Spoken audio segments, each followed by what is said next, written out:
We're playing a limited, but important role in defending American national security and American interests against terrorists who would like nothing more than for the most powerful force for good in the world to simply pick up our ball and go home.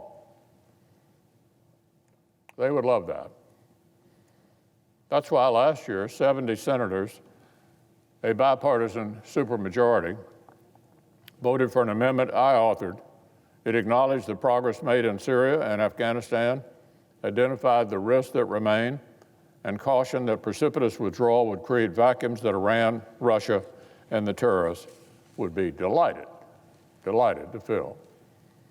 There's no American who does not wish the war in Afghanistan against terrorists and their enablers had already been conclusively won. But that does not change the actual choice before us now.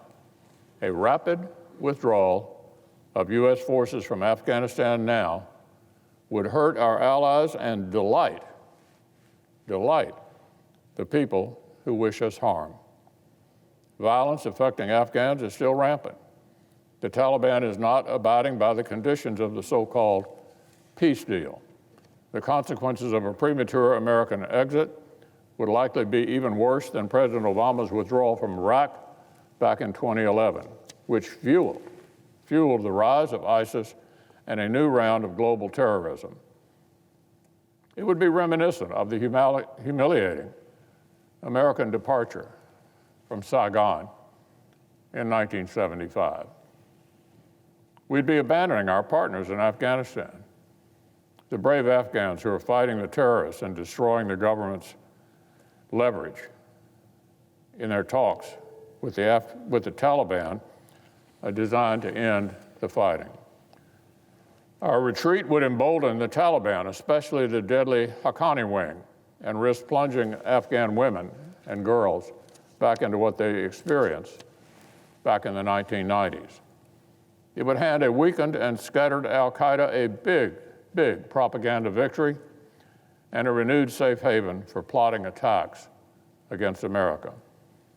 And it would be welcome news to Iran, which has long provided arms and support to the Taliban and explicitly seeks our retreat from the Middle East. A disorganized retreat would jeopardize the track record of major successes this administration has worked hard to compile. As a number of former officials and ambassadors recently stated, the spectacle of U.S. troops abandoning facilities and equipment, leaving the field in Afghanistan to the Taliban and ISIS would be broadcast around the world as a symbol of U.S. defeat and humiliation and of victory for Islamic extremism.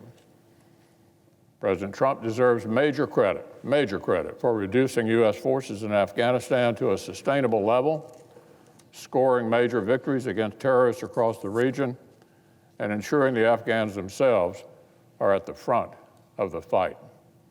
That same successful approach should continue until the conditions for long-term defeat of ISIS and al-Qaeda have been achieved.